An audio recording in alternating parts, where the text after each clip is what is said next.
I think what defines the Mansfield Second Ward is our friendliness, our openness.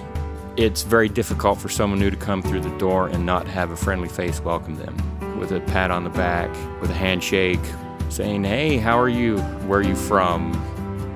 The Mansfield area has been a really close community, and I think that's why the youth coming out of the Mansfield area have something different about them. It is an inherent Mansfield Ward personality to be friendly, and that is very impressive.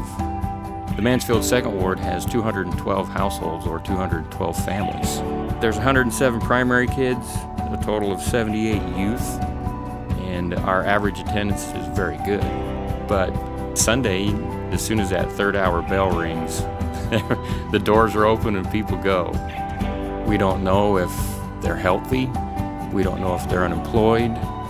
We don't know what their situations are. So when you try and absorb that, how do you do that? When there is a need, our ward is very generous and very quick to respond. And that need is constant, even if there isn't a bad storm, because we are fighting a storm of evil with Satan.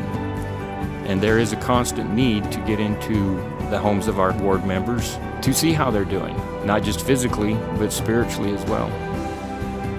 What does make it easier for our ward to visit each other in a home teaching, visiting teaching environment is the friendly personality and atmosphere that the ward exhibits and has. We are in the minority here in Texas, and when you know that you have friends that believe the same thing that you do, you tend to gravitate to them. And you want to have others be included in that environment. You want to share that.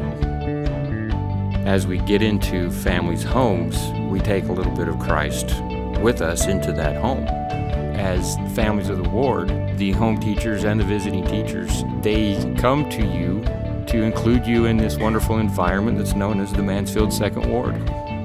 They do that by being interested in your children, what they're doing. They do that by bringing a message from the First Presidency. They do that by bringing cookies.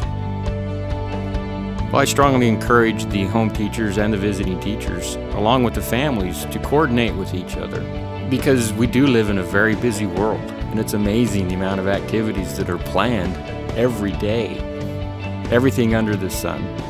By having a two-way communication between the family and the home teacher and the visiting teacher, they then open the door to bring that little piece of Christ that is a part of the visiting and home teaching calling.